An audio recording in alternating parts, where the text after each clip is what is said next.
Juste pour resituer le cluster santé, pour rappel, et c'est important après dans la lecture des topics, il s'inscrit dans une démarche d'impact à atteindre pour atteindre les objectifs des grandes priorités politiques de l'Union européenne.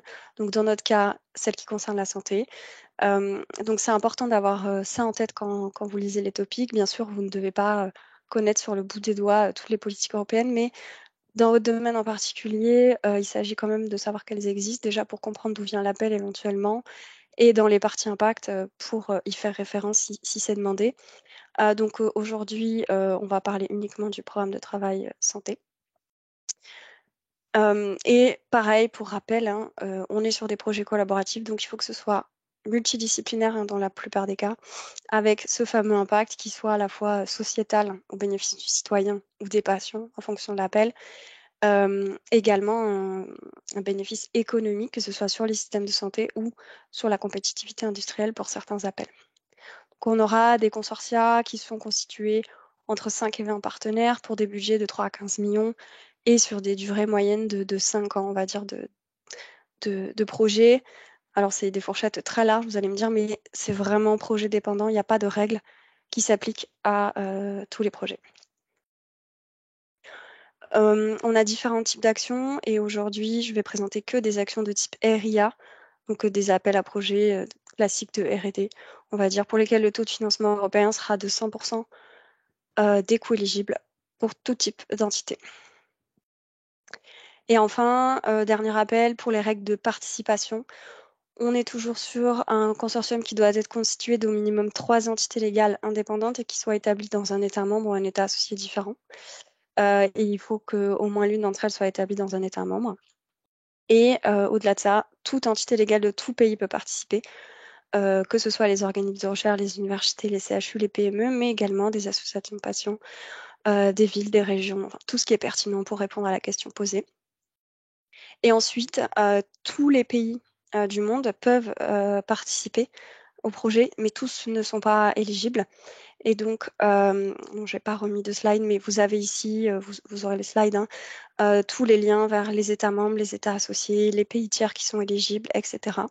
Il y a une exception pour les US. Donc, dans le cas du cluster santé uniquement, nulle part ailleurs dans le programme, ils seront éligibles par la Commission. Et enfin, je crois que c'est ma dernière slide d'intro. Comment lire un appel à projet?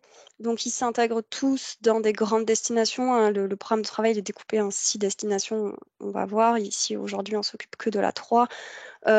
Donc, la commission a fait tout un grand paragraphe qui décrit ses grands objectifs politiques, justement, quel type de projet elle veut financer dans le cadre de cette destination, avec les impacts à long terme à atteindre.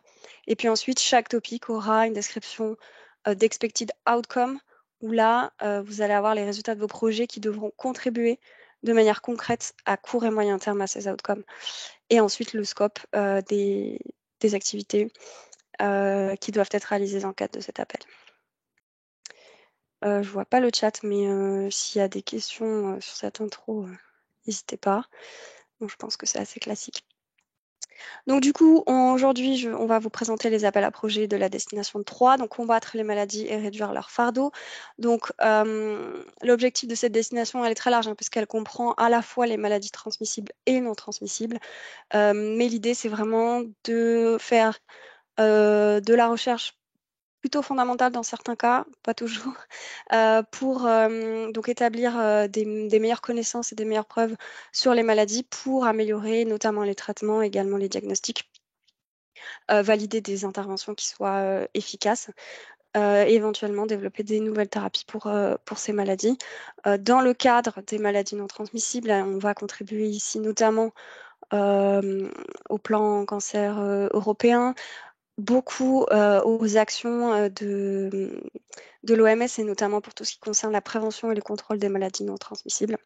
Et donc les grands impacts attendus pour tous les projets financés dans cette destination, je vous les ai redécrits ici, mais l'idée c'est vraiment de réduire le fardeau pour ces maladies et vraiment essayer de réduire le nombre de maladies non transmissibles et puis par la suite prendre en charge celles qui apparaîtraient tout de même. Et il y a aussi un aspect autonomisation des citoyens, en fait, leur apporter une meilleure connaissance pour qu'ils puissent mieux gérer leur santé. Donc, dans le webinaire d'aujourd'hui, on va parler de 6 topics. Donc là, je vous ai remis tous ceux pour 2023. Donc, il y a 3 RIA. Il y a une CSA, je ne vais pas la détailler ici. Donc, c'est pour la préparation au futur partenariat sur la santé du cerveau. Donc, c'est très institutionnel. Ça ne s'adresse pas directement aux chercheurs, mais sachez que ça existe. Donc, il y aura 3 appels en 2023, dont la deadline est au 13 avril. Donc, c'est vrai que c'est assez rapide. Et il y aura 3 appels en 2 étapes, dont la deadline sera au 19 septembre 2023 pour la première étape. J'attire votre attention ici sur le fait que la commission a mis en place un pilote pour les appels en 2 étapes, c'est-à-dire que sur la première étape, ils vont tester ce qu'ils appellent l'évaluation à l'aveugle. Donc, dans vos 10 pages sur la partie excellence, il ne faudra pas que vous puissiez être identifié. On est en train de questionner la commission sur les critères, sur la démarche, sur la procédure. Ça n'a pas l'air hyper clair pour le moment, mais en tout cas, avec les PCN, on discute pour faire un webinaire dédié, enfin une formation dédiée à cet aspect-là quand la commission nous en aura dit un peu plus. Voilà, donc le premier appel. Donc l'idée, c'est qu'on va essayer d'aller assez dans le détail des appels à projets. N'hésitez pas à poser toutes vos questions en même temps. Donc le premier appel, c'est une nouvelle approche pour des soins palliatifs ou de fin de vie pour les patients hors cancer. Donc c'est vraiment important de noter que le cancer est exclu de cet appel à projet. On aura un budget total de 50 millions sur la ligne d'appel pour un budget par projet de 6 à 7 millions. Donc là, l'objectif, c'est justement de renforcer la base de preuves pour des interventions qui soient centrées sur le patient afin d'améliorer sa qualité de vie. Il n'y a pas d'âge cible, hein, c'est vraiment tout âge, du moment que c'est dans le domaine des soins palliatifs et de fin de vie. Les interventions peuvent être pharmacologiques ou non. Et il y aura les aspects d'intégration dans les systèmes de soins et de guidelines à intégrer dans le projet. À chaque fois, dans les slides, donc, je vous ai remis tels quels les expected outcomes de l'appel. Donc en gros, en rose, j'ai surligné, ça va être le public cible qui devra en fait pouvoir être touché, enfin pouvoir être au courant de vos résultats pour en faire quelque chose par la suite. L'idée, c'est pas forcément d'avoir, ça dépend des points, mais d'avoir ces publics cibles en tant que partenaire direct dans votre projet, mais dans votre plan pour maximiser l'impact, il faudra designer des actions. Par exemple, le quatrième point, les fournisseurs de soins de santé et les décideurs politiques ont accès à et utilisent les guidelines cliniques. Ça veut dire que dans le cadre du projet, si vous mettez en place des guidelines cliniques par rapport aux résultats que vous avez démontrés, il faudra vous assurer que ces personnes qui peuvent effectivement en faire quelque chose en termes de santé politique, de santé publique, puissent y avoir accès. Donc c'est important de lire chaque point des expected outcomes pour designer également le projet. Et également, à chaque fois, il faut bien lire si dans l'appel, il est indiqué qu'il faut contribuer à tous, à une partie ou à la plupart. On a 3 versions. Donc, j'ai remis dans les slides, mais vraiment, référez-vous au texte de l'appel. Donc, je l'ai dit, à toutes les maladies du moment qu'on s'intéresse aux soins palliatifs et de fin de vie, sauf le cancer. Et il est indiqué qu'on peut considérer donc, des essais cliniques randomisés et ou des études observationnelles qui vont cibler différents groupes d'âge. Donc, on a l'aspect de démontrer l'efficacité et le rapport coût-efficacité de ces interventions nouvelles ou spécifiquement adaptées. C'est vraiment très ouvert sur le type d'intervention que vous pouvez mettre en place, hein, ça peut être pharmacologique ou non, l'idée étant d'améliorer le bien-être et la qualité de vie des patients en fin de vie.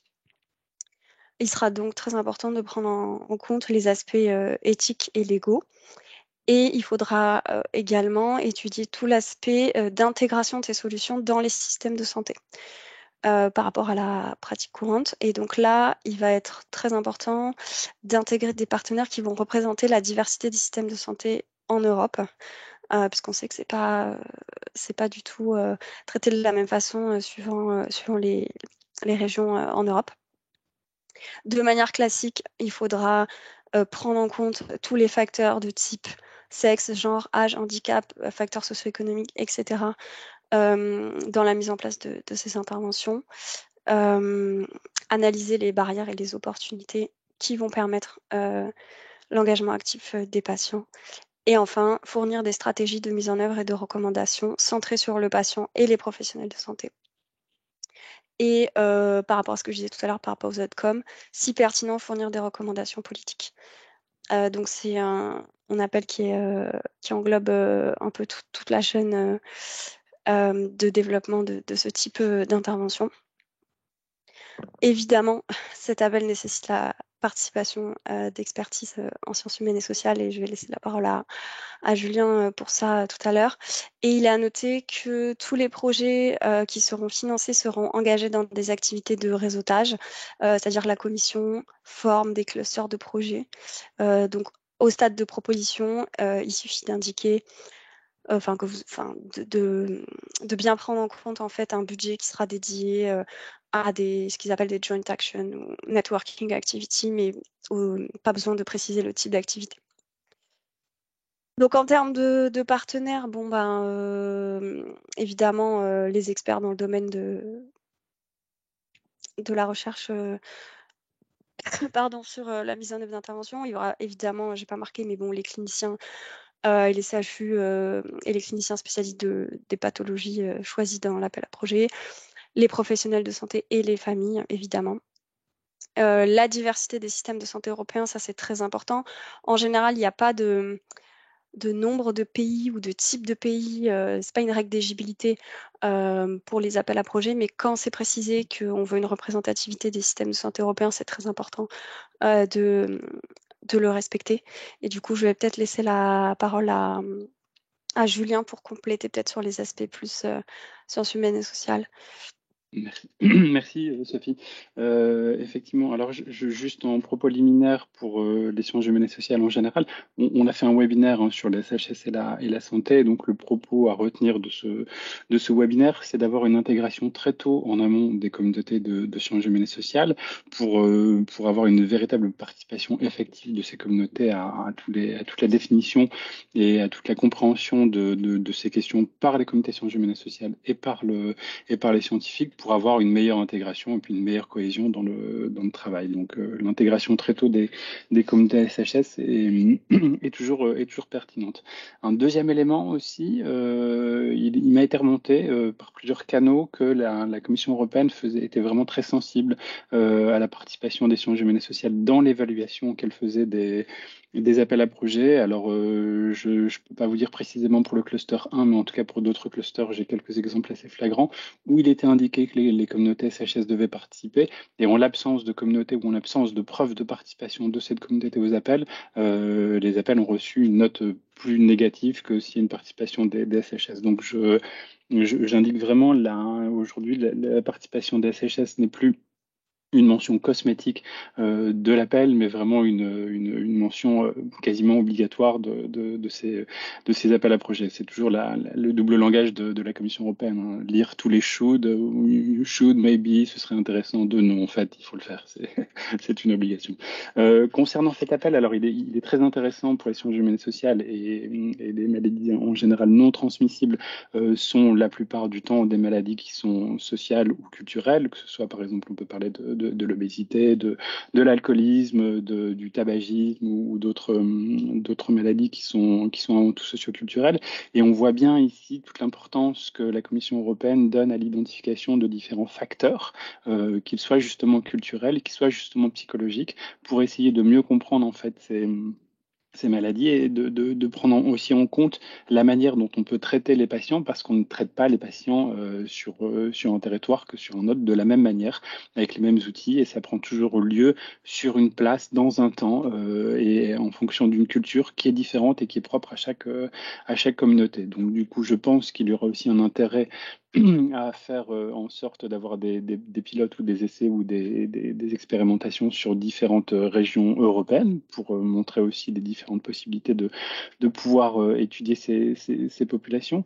Et on voit bien derrière quelles sont les communautés scientifiques auxquelles, en SHS, auxquelles la Commission européenne peut penser, ou en tout cas on pense de manière assez évidente. Alors évidemment, tout ce qui est sciences juridiques, le droit et l'éthique, ça a été de toute façon cité de manière assez claire dans le texte de l'appel. La psychologie aussi, pour prendre en compte les douleurs psychologiques ou le suivi psychologique qui pourrait s'en suivre, mais de manière plus claire, évidemment, toute la sociologie, sociologie, ethnologie, anthropologie, hein, pour essayer de bien comprendre en compte la manière dont la culture influe sur des comportements en alimentation, en tabagisme ou autre. Également tout ce qui est de l'ordre de la démographie et de la géographie, parce qu'on est aussi sur des lieux et sur des dynamiques propres à chacune de ces sociétés. Donc les démographes et les géographes seront évidemment amenés à participer. Quand on parle de culture, alors on pense toujours à l'étude de la sociologie, mais également les ethnologues et les anthropologues en fonction des aires culturelles sur lesquelles vous allez faire porter votre travail seront tout à fait pertinents pour embarquer dans ces appels à projets. Et évidemment les économistes, puisque là on est aussi en train de penser un petit peu sur les nouvelles approches et donc aussi sur des enjeux de transformation des systèmes de santé et sur ces questions qui sont ouvertes justement sur ces différents systèmes de santé. Et donc, il y a toute une partie économie et sciences politiques qui sera à mettre en œuvre. Alors, ces communautés SHS, la question, c'est souvent où les trouver. La plupart du temps, elles sont assez identifiées, et sinon à travers leurs laboratoires, que ce soit en université ou au centre d'organismes. Je vous conseillerais néanmoins, sinon, de vous en référer à l'Institut national des sciences humaines et sociales du CNRS, qui a une très très bonne visibilité sur les communautés qui peuvent participer. Sinon, en fonction de votre projet, il peut y avoir plusieurs communautés en sciences humaines et sociales qui pourraient être amenées à participer. Donc, dans ce cas-là, n'hésitez pas non plus à venir vous retourner vers nous pour qu'on essaie de voir un petit peu quels seraient les contacts que nous aurions, nous, dans nos communautés pour vous aider. Voilà ce que je peux dire en sciences humaines et sociales. Merci, c'était très précis. Je pense que c'est assez précieux pour les personnes qui ne sont pas forcément de ce domaine-là. Donc, on complétera les slides avant de vous envoyer avec tout ce qu'a indiqué Julien. Et donc, en termes de contexte politique, bon, il y en a il y en a deux qui sont cités uniquement dans le texte de l'appel, hein. Je vous les remets, c'est en particulier des références à l'Organisation mondiale de la santé. Et de mon côté, j'ai trouvé en particulier une association européenne de soins palliatifs, donc qui peut être intéressant d'aller voir. Et en termes de projets déjà financés, en fait, il y a déjà eu un appel de ce type-là en 2018, alors qui s'appelait Approche nouvelle centrée sur le patient pour le soins palliatifs et de fin de vie. Il y avait également Survivorship, qui n'est plus mentionné dans cet appel. Et l'année dernière, en fait, il y avait exactement le même appel, mais uniquement pour les patients atteints de cancer. Donc, ils ont renouvelé cet appel là pour les patients hors cancer. Alors, hier, nous avons eu une réunion avec la commission et j'ai demandé quelle était la différence en fait entre l'appel de 2018 et celui de 2023 et quelles étaient les nouveautés qu'ils attendaient. Et en fait, j'ai pas vraiment une réponse. On m'a dit que la spécificité, c'était que c'était hors cancer. Voilà, c'était pas spécialement ciblé sur le cancer en 2018 et qu'il n'y avait plus l'aspect survivorship. Donc, je vous ai mis le lien vers les 10 projets qui avaient déjà été financés en 2018. Il n'y en a pas que sur le cancer. C'est assez mixé. Donc voilà, et j'ai pas trouvé d'autres références. Alors pour les exemples de projets déjà financés, enfin c'est vraiment pas exhaustif. Et je suis allée vérifier que dans les appels du défi santé. Hein, j'ai pas fait une recherche sur par exemple tous les projets ERC ou Marie Curie. Je vous laisserai faire ça si jamais vous êtes intéressé par cet appel. Mais voilà, on essaye de recenser un peu ce qui a déjà été financé de proches ou de complémentaires dans le défi santé d'âge 2020, où je suis même remontée à FP7 pour certains appels. Sophie, pardon, il Ouais. y a juste une demande dans le chat sur le matchmaking, sur le brokerage event, peut-être, de la CE. Quand est-ce qu'ils sont organisés? Est-ce que c'est en ligne? Est-ce que tu as un lien? Oui, ça a été annoncé cette semaine, je crois. C'est sur le site du PCN Santé et sur le LinkedIn. N'hésitez pas à aller nous suivre. Mais je pourrais le remettre dans le chat. Oui, ça sera la Commission européenne fait un info dès le 19 janvier et le brokerage event, c'est le 20 janvier. C'est tout en ligne et les inscriptions sont ouvertes. Je vais mettre le lien dans le chat. Ah, tu vas le trouver. Super, merci. Voilà, et donc dans FP7, j'avais également trouvé quelques, un appel sur des essais cliniques pour des soins palliatifs et ou des études observationnelles. Et là, c'était également déjà ciblé sur le cancer. Il y avait 4 projets. Donc c'est un appel qui apparemment revient assez régulièrement. Donc j'imagine qu'il y a toujours des besoins dans ce domaine-là. Voilà pour cet appel. Je vais passer au deuxième. S'il y a des questions en particulier, n'hésitez pas. Sinon, vous pouvez revenir vers nous plus tard. Donc le deuxième, alors là, je pense que je vais laisser beaucoup à Julien compléter parce que c'est pas forcément un domaine que je maîtrise. Donc c'est des interventions dans les environnements urbains pour réduire le risque de maladies non transmissibles. Donc là, on est vraiment sur de la recherche sur la mise en œuvre d'interventions qui vont permettre de promouvoir des comportements sains. Avec le potentiel de réduire les risques de maladies chroniques et de multimorbidité. Et donc là, on veut vraiment s'intéresser à cibler des facteurs de risque associés aux environnements des villes et aux inégalités de santé qui y sont liées. Donc cet appel, c'est un appel qui est en commun avec GACD. Donc GACD, c'est Global Alliance for Chronic Diseases. C'est une alliance en fait de financeurs dans le monde entier et qui va s'intéresser aux pays à faible et moyen revenu, donc LIMIC, hein, Low and Middle Income Country, en particulier. Et pour ce qui est de l'Europe, du coup, les populations vulnérables dans les pays à haut revenu seront ciblées, mais on est vraiment sur ce type de population, donc soit des études dans les pays à faible et moyen revenu, soit dans les pays à haut revenu, mais ciblées sur les populations vulnérables. Et après, on peut avoir tout un débat sur la définition de population vulnérable, qui n'est évidemment pas spécifiée par la Commission européenne. Donc là, l'idée, c'est de pouvoir, in fine, fournir des guidelines hein, pour mettre en œuvre ces interventions aux professionnels de santé et également aux autorités, hein, parce que l'idée, c'est que les interventions puissent être mises en place dans le cadre de politiques de santé publique plus larges, notamment à l'échelle de la ville. Et quelles sont les barrières en fait, et les facteurs à prendre en compte pour une mise en œuvre réussie en fonction de différents facteurs. Donc, pour cet appel, il y a deux types de thèmes en fait qui peuvent être choisis.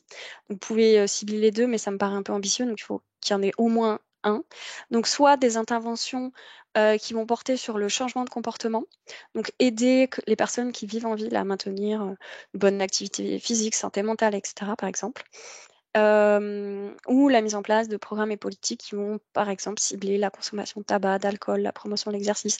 Donc tout ça, c'est vraiment que des exemples. C'est pas restreint à ces exemples-là, mais l'idée, c'est vraiment induire des changements de comportement chez l'individu. Et sinon, l'autre thème au choix, c'est la modification de l'environnement urbain. Donc ça veut dire tout ce qui est façonné par l'homme, par exemple bâtiments, trafic routier, parking, etc. Et là, on va être plutôt sur informer le design urbain de manière à ce que ça puisse, in fine, réduire les risques pour les maladies non transmissibles.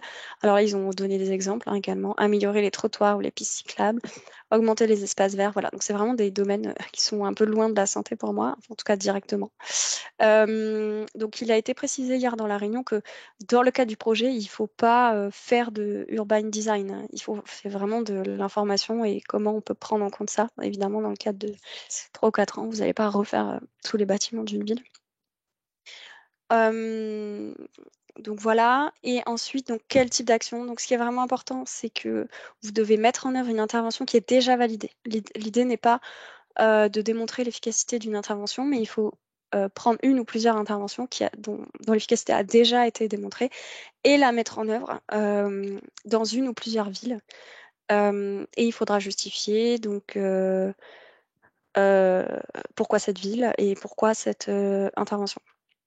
Donc, il faut que cette intervention soit connue pour réduire les facteurs de risque associés à l'environnement des villes. Et du coup, adapter ces interventions à la population ciblée dans une ou plusieurs villes. Donc après, ça va être toutes les problématiques liées à la mise en œuvre d'interventions, donc plan de recherche pour promouvoir l'adoption, la mise à l'échelle de ces interventions, traiter les problématiques de mise en œuvre équitable pour que effectivement ces interventions atteignent toutes les populations qui sont ciblées, démontrer l'engagement des parties prenantes. Et alors là, il y a une petite mention qu'on n'a pas forcément dans les appels en santé d'habitude, c'est démontrer un engagement envers la santé planétaire, dans le fait en fait que l'intervention que vous avez choisie, la stratégie de mise en œuvre, vont minimiser l'empreinte carbone du consortium. C'est assez nouveau pour moi, mais je crois que ça se fait pas mal dans d'autres appels. Enfin, fournir un plan de durabilité par rapport aux interventions que vous allez mettre en place en fait dans le cadre de projets, s'assurer que si elles fonctionnent, elles pourraient effectivement être pérennisées. Donc en termes de partenaires, clairement, par rapport au fait que les interventions doivent être mises en œuvre dans la ville et à l'aspect de pérennisation, il faudra associer les autorités locales. Alors après, ça dépendra, mais il y a des métropoles, des villes qui participent à des projets européens, je sais pas moi, des écoles, que sais-je, enfin toutes ces communautés-là et des associations de citoyens dans les villes ou les régions choisies. Évidemment, des personnels plus spécialistes en santé sur les pathologies non transmissibles que vous voudriez réduire. Tout ce qui est efficacité économique des interventions mises en place, mais ça, Julien pourra compléter pour tout ce qui est expertise spécifique en sciences humaines et sociales. Je te laisse la parole, Julien. Merci Sophie. Effectivement, alors beaucoup de choses très intéressantes du côté des sciences humaines et sociales, tellement intéressantes que mes communautés sciences humaines et sociales se sont déjà très intéressées, enfin se sont déjà très intéressées pour prendre en charge en fait ce sujet et monter un consortium. On voit tout l'intérêt pour eux de ces appels à projets. Ça évoque plusieurs choses de mon côté. Alors, la Commission européenne considère que d'ici 2050, 70% de la population européenne vivra dans les villes. Donc, les villes sont le facteur majeur de changement de toutes les politiques concernant le changement climatique, notamment la santé et autres, à prendre en compte. Et donc, c'est un peu l'outil, c'est un peu l'instrument sur lequel il faut s'appuyer pour pouvoir développer des solutions pérennes concernant la santé, concernant le changement climatique, concernant les comportements, le transport, la mobilité, l'énergie et autres. Et tout cela fait un peu écho à un programme dont vous avez peut-être entendu parler, qui s'appelle le New European Bauhaus, dont l'idée principale, en fait, est de proposer de nouvelles architectures, de nouvelles modes de vie, de nouveaux rapports dans l'espace urbain entre citoyens et puis un nouveau rapport à la nature qui prendrait corps en fait, dans des villes. Et donc là, l'idée de cet appel, alors au-delà de l'état de lieu dont Sophie a parlé, c'est de mettre en œuvre effectivement des politiques d'urbanisme qui s'appliquent donc à essayer de voir quels sont les meilleurs moyens pour pouvoir prévenir tous les risques concernant la santé. Et en fait, l'éventail effectivement l'intervention des sciences humaines est excessivement large. On parle effectivement des urbanistes qui peuvent intervenir dans ces appels à projets, mais également toute la sociologie des comportements. On pense un petit peu à toutes les théories sur le nudge qui ont été développées dernièrement pour inciter les patients, pour inciter les consommateurs à agir de manière vertueuse sur leur environnement et sur leur propre santé. Évidemment, la science politique est un élément majeur de cet appel, tout ce qui est également économie et démographie de la ville. Il y a beaucoup de démographes de la ville qui travaillent sur ces problématiques et concernant les vulnérabilités. Et effectivement, il y a aussi beaucoup d'appels qui ont été faits pour prendre en compte tous les facteurs sociaux, culturels ou même économiques qui sont aussi toujours importants dans l'identification des vulnérabilités pour essayer de l'identifier, pour essayer de les contrer et de faire en sorte que les personnes en situation de vulnérabilité soient mieux et plus prises en compte à travers alors soit des comportements de politique, soit des comportements interindividuels. Voilà, donc de notre côté, nous, en sciences humaines et sociales, je sais qu'il y a des intérêts pour monter des consortiums. Donc, auquel cas, ben, j'en ferai part évidemment à ma collègue Sophie pour voir quels sont les intérêts des communautés en santé, voir si peut-être des alliances peut être faites au niveau français entre les SHS et puis les praticiens de la santé. Voilà. Merci beaucoup. Donc pour répondre à la question dans le chat, oui, on enregistre le webinaire. Il y aura un replay et vous aurez les slides. Voilà, et ensuite en termes de contexte politique, donc ben, il est intéressant de faire référence donc d'aller voir le Global Alliance for Chronic Diseases. Donc en fait, cet appel à projet est financé d'une part par la Commission européenne, mais sera financé aussi par le GACD, donc cette alliance, dans d'autres pays. En termes de projets déjà financés, donc il y a des choses, alors notamment il y a des choses qui ont été faites hein, dans le cluster 5 pas le cluster, le défi. Climat énergie de H2020, pardon. Donc il y avait notamment des choses sur l'amélioration de la qualité de l'air et l'empreinte carbone dans les villes européennes, des solutions visionnaires et intégrées pour améliorer le bien-être et la santé dans les villes. Donc ça, c'était dans le défi 5. Et dans le défi santé, donc en 2020, il y a quand même eu un appel sur des actions innovantes pour améliorer le bien-être dans les villes. Donc on était pareil hein, sur de la mise en œuvre d'intervention sur ces aspects-là. Donc voilà, si vous êtes intéressé et que vous n'avez pas forcément peut-être directement le réseau en fait dans ces domaines-là, en plus de l'aspect SHS indiqué par Julien, vous pouvez aussi aller voir les consortia qui ont déjà été financés sur des thématiques un peu similaires. Et je peux préciser Oui, quelque chose, Sophie? Il y a eu vas-y. un appel très très proche, dont je suis en train de retrouver la référence, qui a été publié dans le programme de travail du défi 6, c'était entre 2018 et 2020, qui portait précisément sur cette thématique. Donc il y a déjà des données disponibles et des consortiums qui ont travaillé dessus en sciences humaines et sociales. Donc je vais aussi vous retrouver le lien et vous le mettre dans Alors, je dans suis ces pas allée slides voir pour... le défi 6. Ouais, on le rajoutera. Pas de Merci. problème, je le remettrai, aucun Oui, problème. après, comme d'hab, hein, c'est pas exhaustif, hein. Bien sûr, bien sûr. Mais ouais, on va rajouter ça. Donc on passe au troisième appel. Donc là, on change un peu. C'est relation entre maladies transmissibles et non transmissibles. Donc du coup, cet appel, il sera présenté dans les deux webinaires de la Destination 3 parce que ça mélange transmissible et non transmissible. Donc là, on revient un peu plus à de la biologie synthé, si je puis dire. Donc élucider et mieux comprendre les liens de causalité entre les maladies infectieuses et les maladies non transmissibles. Et là, c'est très large l'angle d'attaque qu'on peut prendre dans un projet. Ça peut être impact des maladies infectieuses sur l'évolution de maladies non transmissibles qui soient déjà existantes, ou vice-versa, ou le fait que attraper une maladie non infectieuse va déclencher 30 ans plus tard une autre maladie. C'est vraiment très ouvert et ça peut être chez les enfants et ou chez les adultes. Donc, on est vraiment au choix. Donc on peut s'attendre quand même à pas mal de dépôts vu que c'est très ouvert. Donc l'idée, c'est vraiment de fournir des nouvelles connaissances et des meilleures compréhensions des mécanismes entre ces maladies infectieuses et les maladies non transmissibles. Euh, et également d'informer les professionnels de santé hein, pour les guider dans la mise en place de mesures préventives ou l'identification précoce de maladies, et également, grâce à cette meilleure compréhension, d'éventuellement développer des nouveaux outils pour diagnostiquer et prévenir le développement ou l'aggravation des maladies non transmissibles. Donc là, en termes d'éligibilité, on est aussi très large. Donc tout type d'infection est éligible, virale, bactérienne, fongique, et toute maladie d'importance majeure. Voilà, donc comme d'habitude, c'est à vous de démontrer dans l'appel que la pathologie que vous étudiez est d'importance majeure. Le cancer est exclu en particulier, parce que j'imagine que la commission a déjà financé par ailleurs des choses ou le fera dans le cadre de la mission cancer.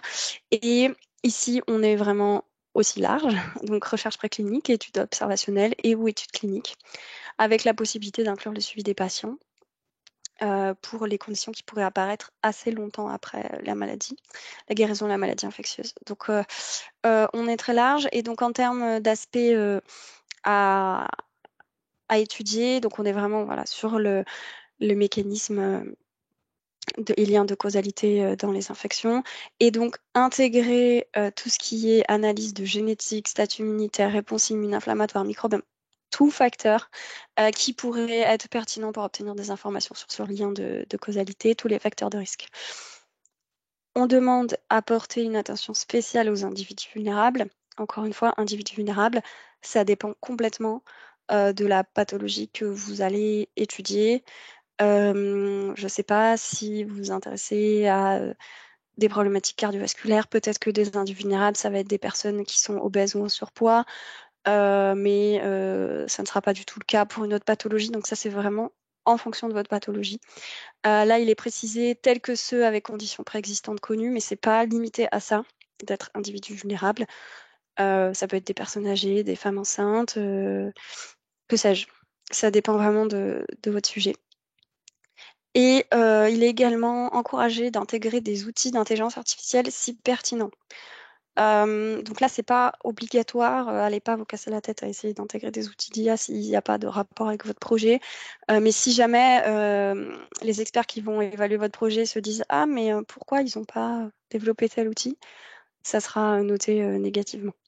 Donc voilà, quand c'est marqué si pertinent, c'est vraiment en fonction du projet et c'est pas un aspect forcément obligatoire.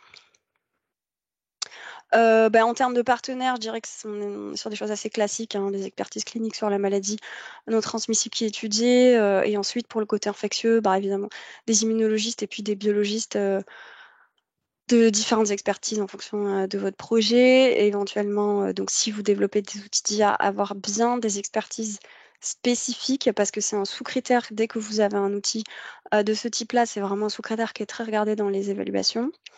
Et ensuite, hein, pour le côté impact et dissémination, associer les praticiens de santé et ou les patients en fonction de ce que vous étudiez pour s'assurer que, in fine, on pourra mettre en place des mesures qui soient des mesures préventives. Je ne sais pas, Julien, si là, tu as grand-chose à ajouter. On reste sur la biologie fondamentale, mais bon, il y a toujours le côté patient, association de patients en fonction des maladies infectieuses étudiées ou je sais pas, récemment, il y a eu des publications entre le virus Epstein-Barr et sclérose en plaques, il me semble. Parce qu'il y a aussi quand même toute la question, est-ce que si vous avez un jour un virus quand vous êtes petit, il y a, je dis n'importe quoi, 70% de probabilité que vous déclenchiez un Alzheimer à 60 ans? Bon, il y a quand même des questions éthiques. Est-ce qu'on veut le savoir? Comment on le prend en charge? Qu'est-ce qu'on fait de cette information? Comment on la transmet aux patients? Mais je ne suis pas sûre qu'on en soit à ce stade-là dans le projet. Mais si la question se pose, éventuellement associer des partenaires qui peuvent travailler sur cette question. Tout à fait, mais rien de très écrit en SHS, en tout cas, de mon point de vue. Non, non, là, on est quand même assez fondamental. Je vois qu'il n'y a toujours pas de questions. On passe donc. Ah oui, non. Et donc, dans les projets déjà financés, donc j'ai rien trouvé dans H2020 qui était spécifique, en tout cas, en termes d'appel dans dans le défi santé. Et j'ai trouvé un appel dans le FP7, donc qui était en 2012, qui s'appelait Comorbidité entre maladies infectieuses et maladies non transmissibles. Donc c'était un peu pareil. Mais là, c'était associé au sida, paludisme, tuberculose. Donc c'était très précis. Il y a eu 3 projets financés. Donc finalement, c'est un peu assez nouveau, je dirais, cet appel à projet. Pour la Commission européenne en tout cas. Je vais maintenant passer aux appels en 2 étapes. Donc là, on passe sur une deadline au 19 septembre 2023 pour la première étape. Je rappelle le pilote d'évaluation à l'aveugle. Et j'ai pas dit tout à l'heure aussi que tous les appels à projets en 2 étapes seront pour le côté financement sous forme de somme forfaitaire, donc le fameux lump sum. Donc si ça vous stresse, je sais que le PCN juridique financier est en train d'organiser pas mal de formations sur cet aspect-là. Donc, n'hésitez pas à voir leur webinaire et à les contacter. Donc pour cet appel, on est sur la comparaison d'interventions existantes dans des groupes de population spécifiques. Donc l'idée, c'est qu'en fait, quand on développe des interventions, qu'elles soient pharmacologiques ou non, ou technologiques, dans le cadre d'un essai clinique, on va étudier des personnes très spécifiques avec des critères d'inclusion très spécifiques et des types de populations, par exemple des enfants, des personnes âgées, des femmes enceintes, voilà, tout ça qui ne rentre pas dans un cadre bien précis ne seront pas inclus dans les essais cliniques et, in fine, on n'auront peut-être pas l'intervention la plus adaptée en vie réelle. Donc l'idée, c'est d'essayer vraiment de faire des essais cliniques pour euh, adapter les interventions existantes à ces types de populations qui seront choisies. Et donc là, en termes d'impact, ben, évidemment, on veut que les décideurs politiques soient au courant de ces interventions pour mettre en place éventuellement des guidelines et les intégrer dans les systèmes de santé. Évidemment, les professionnels de santé qui ont accès à ces informations pour mieux prendre en charge leurs patients, entre autres.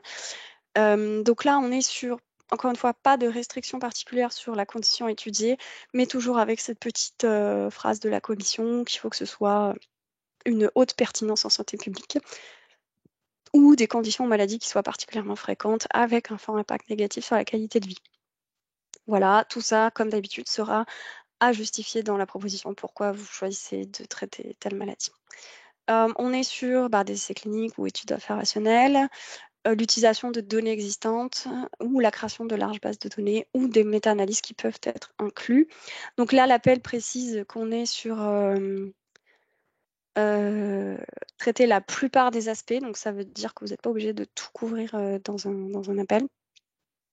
Donc, il faudra évidemment s'assurer de l'acceptabilité et la durabilité de l'intervention en engageant donc les utilisateurs finaux et les utilisateurs, ça va être les patients, mais aussi je ne sais jamais comment traduire health provider, fournisseur de soins, mais je pense qu'en français ça se dit pas forcément, mais les professionnels de santé qui vont en fait prescrire l'intervention.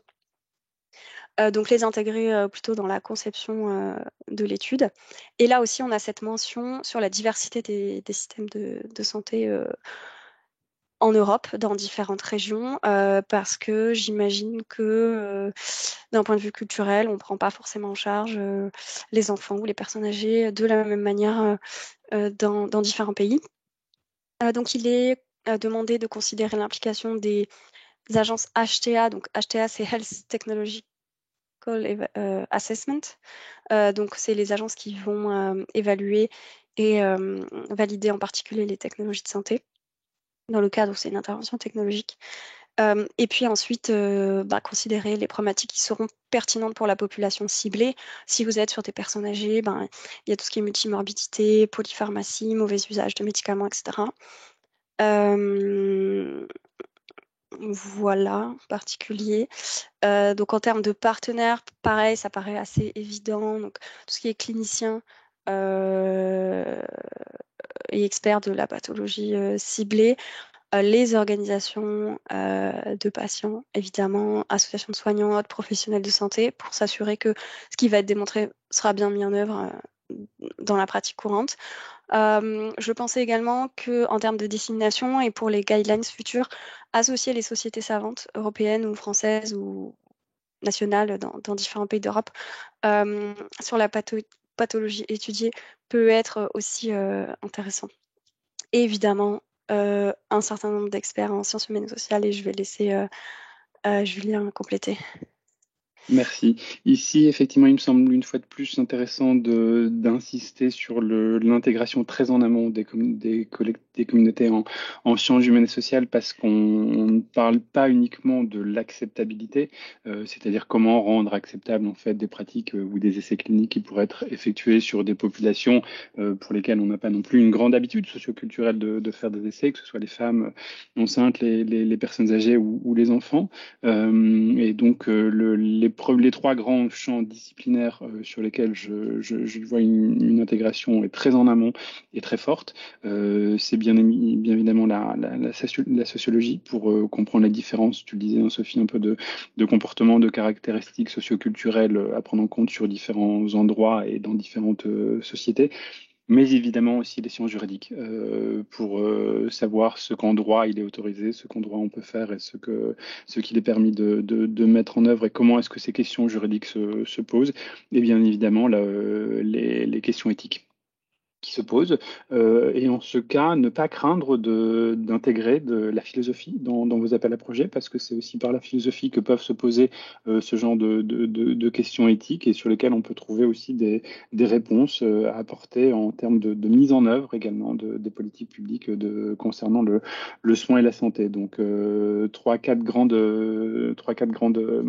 champs disciplinaires à intégrer très en amont: le droit, la science juridique, l'éthique et la philosophie, la sociologie, et puis les sciences politiques, évidemment.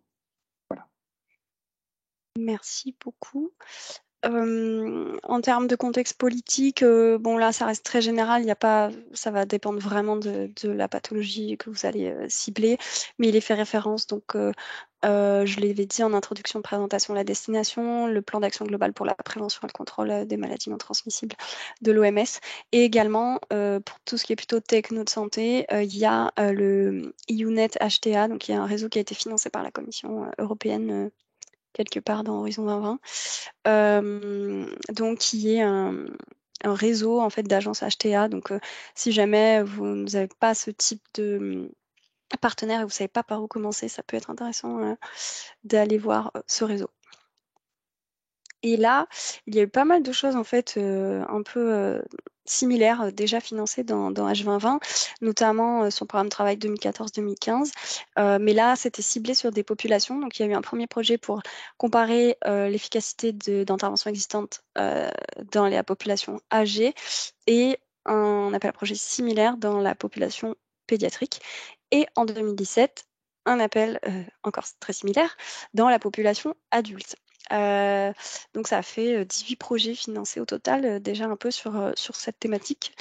Donc avant de vous lancer, peut-être aller voir tout ce qui a été déjà fait dans cette thématique. Et également peut-être voir aussi le type de partenaire qui avait été intégré, etc. Voilà, je vais passer à l'avant-dernier appel. Là, on change encore complètement. On est sur la validation de biomarqueurs pour la prédiction et la prévention de troubles du cerveau.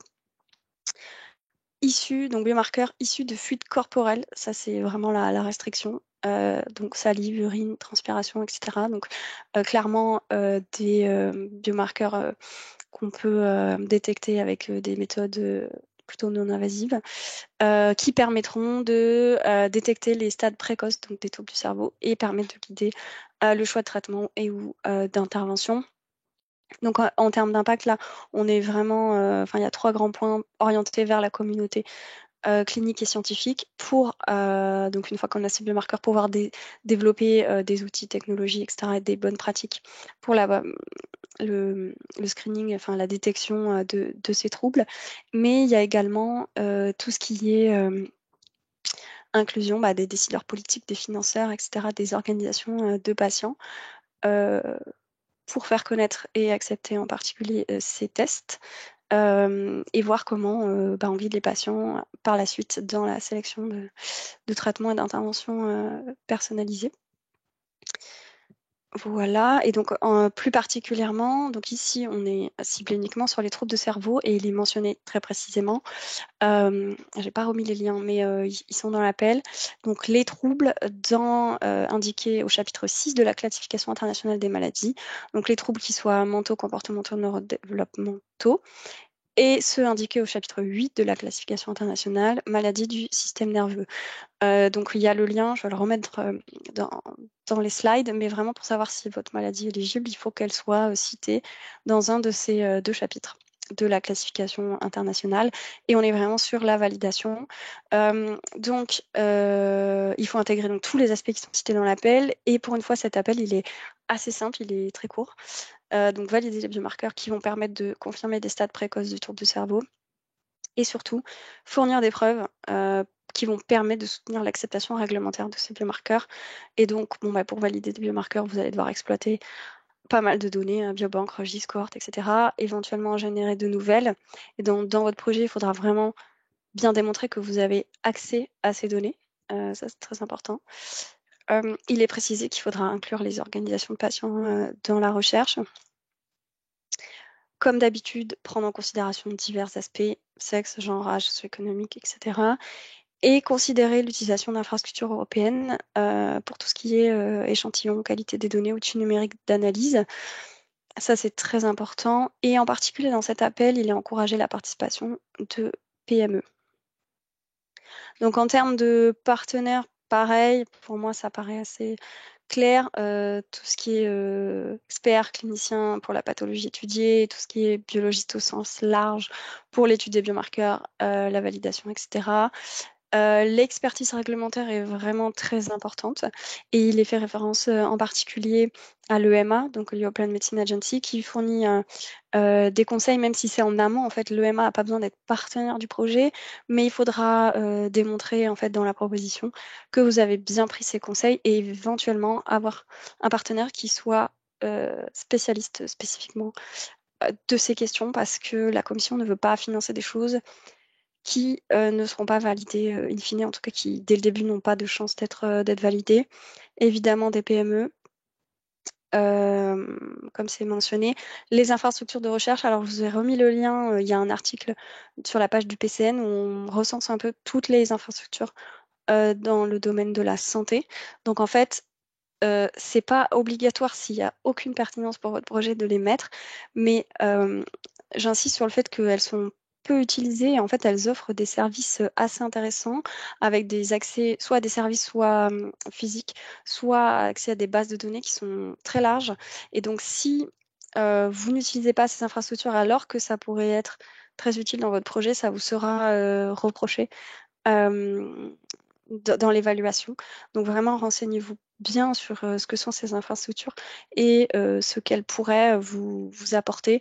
Donc voilà, si vous accompagnez des chercheurs ou si vous êtes chercheur vous-même et que vous repérez une infrastructure intéressante, n'hésitez pas à nous contacter pour qu'on trouve le contact le plus pertinent au sein de cette structure pour vous aider.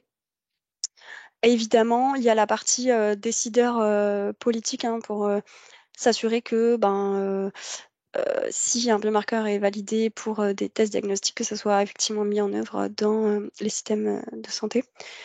Je crois que je n'avais pas relevé d'expertise SHS spécifique dans cet appel, Julien, mais bon, c'est comme Non, moi d'habitude, non hein, plus. on est sur des troubles du cerveau, donc en fonction de là où vous en êtes, comment on va prendre en charge le patient, comment on va lui annoncer, comment on le guide dans le choix d'intervention. Donc il peut y avoir quand même, en fonction de l'étape de votre projet, des choses et de la pathologie que vous étudiez.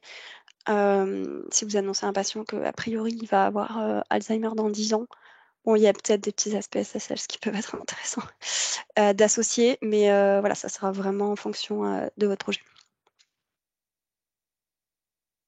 En termes de projet déjà financé, j'ai rien trouvé de spécifique sur ça dans le défi santé d'âge 2020.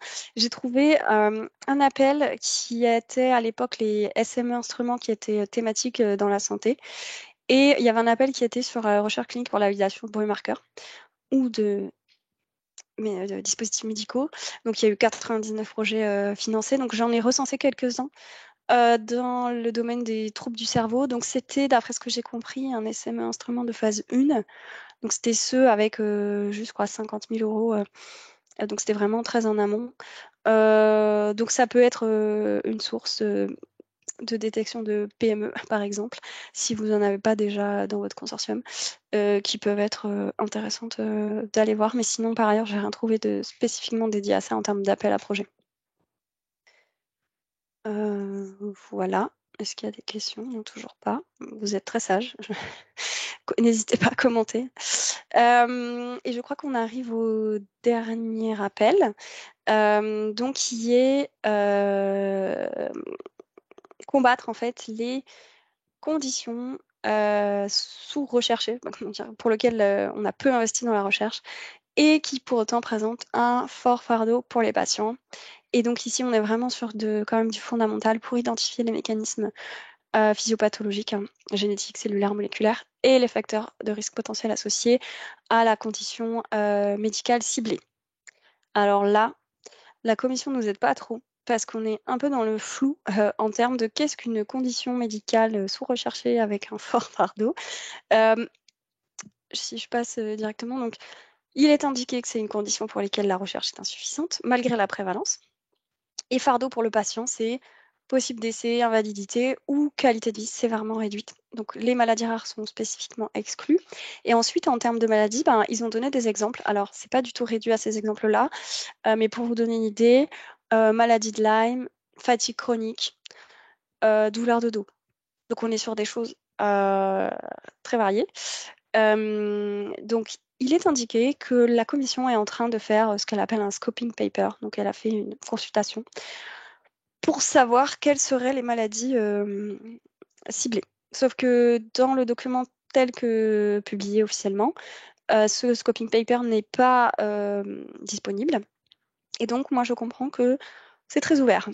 Donc, c'est pour ça peut-être que je pense qu'ils l'ont mis en 2 étapes parce qu'il risque d'y avoir beaucoup, beaucoup de dépôts. Donc, dès qu'on a plus d'infos et si ce scoping paper sort, on pourra vous en dire plus, mais je sais pas, on peut penser à d'autres maladies, par exemple l'endométriose, quoi qu'on commence un peu à s'en occuper.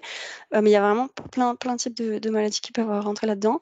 Et bien sûr, le jeu sera encore une fois de démontrer que là où les maladies que vous ciblez sont effectivement insuffisamment comprises, peu diagnostiquées ou maltraitées dans une très grande proportion des patients. Donc je l'ai dit, hein, le focus est vraiment d'étudier les mécanismes pathophysiologiques et les facteurs de risque associés. Et il faudra, si c'est pertinent pour la maladie que vous étudiez, développer des biomarqueurs ou autres technologies pour le diagnostic et le suivi des patients. Et toujours pareil, si pertinent, développer donc des modèles animaux ou non animaux, enfin non humains, pardon, c'est dans ce sens-là, pour complémenter donc les études cliniques et exploiter les données, biobanques, registres, cohortes existantes, etc. Donc on revient, démontrer l'accès aux data dans votre consortium et encore une fois, considérer l'utilisation d'infrastructures européennes qui pourraient vous aider dans cet aspect-là. Je vois qu'il y a une question. Pensez-vous que certains cancers peuvent être éligibles pour cet appel? Alors, il n'est pas spécifiquement exclu, c'est pas écrit que le cancer est exclu. Est-ce que le cancer est une condition sous-recherchée? Là, j'ai un peu plus de doutes. Après, j'imagine qu'il y a certains cancers qui sont peu étudiés parce que plus rares. Mais alors attention, il ne faut pas que ça rentre dans la catégorie des cancers rares. Donc voilà, on peut peut-être en rediscuter si vous avez un cancer en particulier en tête. N'hésitez pas à me recontacter. Et même question pour certaines pathologies chroniques inflammatoires. Je dirais la commission nous laisse vraiment dans le flou parce qu'elle donne pas de guidelines sur qu'est-ce qu'elle entend par ces pathologies. Donc en fait, c'est à vous de démontrer en utilisant la littérature que effectivement il y a peu de recherche qui est fait là, qu'il y a beaucoup de patients, qu'il y a vraiment un besoin et que potentiellement s'il y a des traitements, ça a des traitements qui fonctionnent mal ou qui ciblent les symptômes et pas la cause, etc. Mais n'hésitez pas à recontacter le PCN avec la pathologie précise. Nous, de toute façon, de notre côté, on va harceler la commission pour qu'elle nous donne plus d'informations sur ça. Et dès qu'on aura le fameux scoping paper avec plus de détails, comme ça, on pourra vous guider. En termes de partenaires, donc là, il est indiqué que l'inclusion des organisations de patients de la recherche est fortement encouragée, justement parce que si ces maladies souffrent d'un manque de recherche et qu'il y a beaucoup de patients qui souffrent, ça veut dire qu'il faut vraiment s'assurer qu'on va prendre en compte le besoin des patients. Maladie de Lyme, je sais qu'il y a des associations de patients, enfin, je connais pas par cœur, mais voilà, je sais qu'il y a pas mal de questions. Fatigue chronique, etc. Voilà, ça pose aussi plein de questions sociétales. Le fait que, par exemple, la maladie n'est pas reconnue. Donc, il y a vraiment ces aspects-là. Donc, en fonction de la pathologie que vous allez étudier, assurez-vous, si ça existe, d'intégrer ces organisations de patients et de voir comment vous prenez en compte aussi leurs besoins. pour, in fine, l'idée étant de mieux comprendre la maladie pour mieux la traiter par la suite. Donc classiquement, un clinicien biologiste dans la pathologie étudiée. Il est spécifiquement demandé des PME aussi pour cet appel. Infrastructure de recherche, je l'ai dit, hein, c'est la même chose que pour l'appel précédent. Et j'avais noté un peu sciences humaines et sociales, mais peut-être ça rejoint ce que j'ai dit sur les patients en partie. En tout cas, Julien, si tu veux compléter. Oui, bien sûr.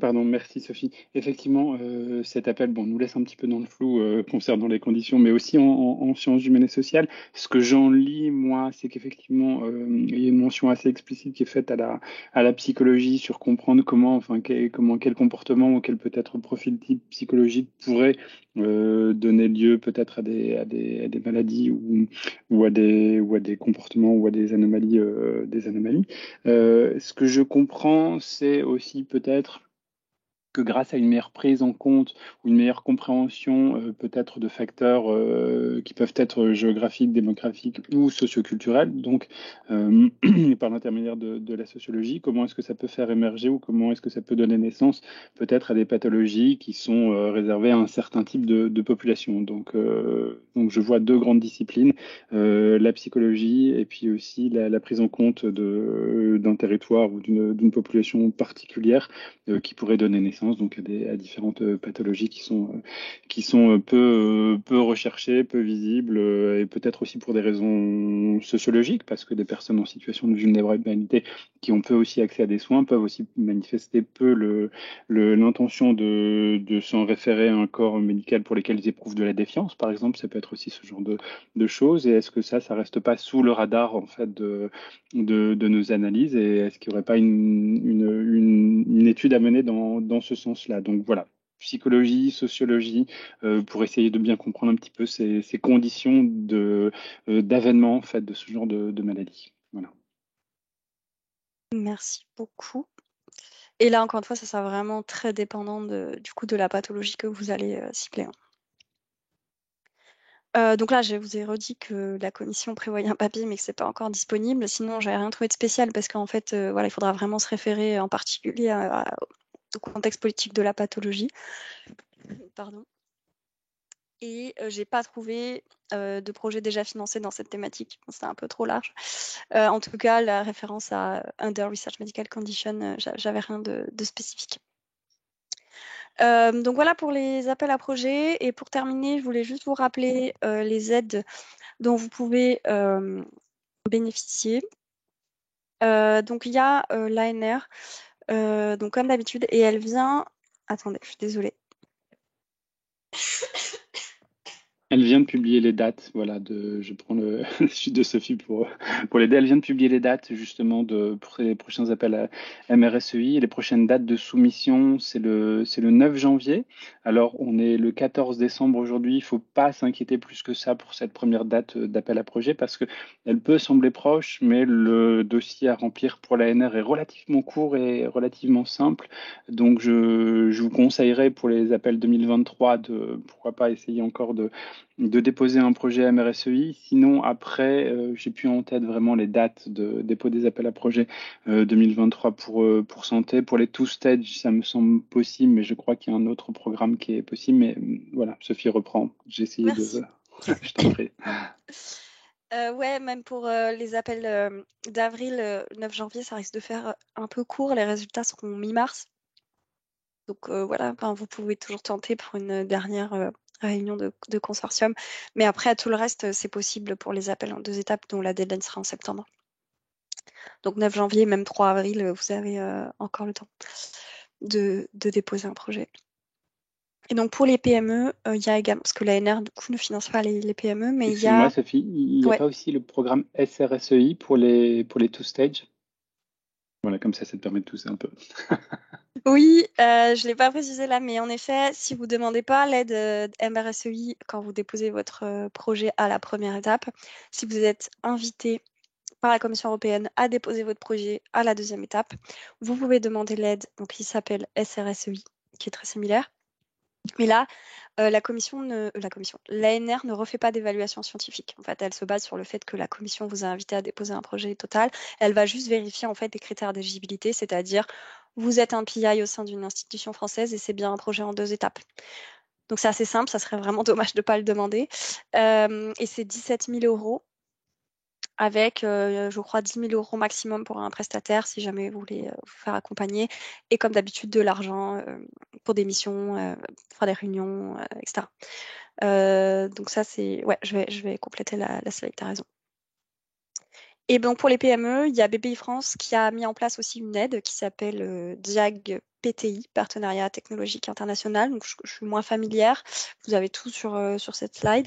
Mais en gros, ils accompagnent, alors que ce soit coordinateur ou partenaire, la PME qui va participer à un consortium. Donc le montant sera ajusté en fonction du rôle de la PME.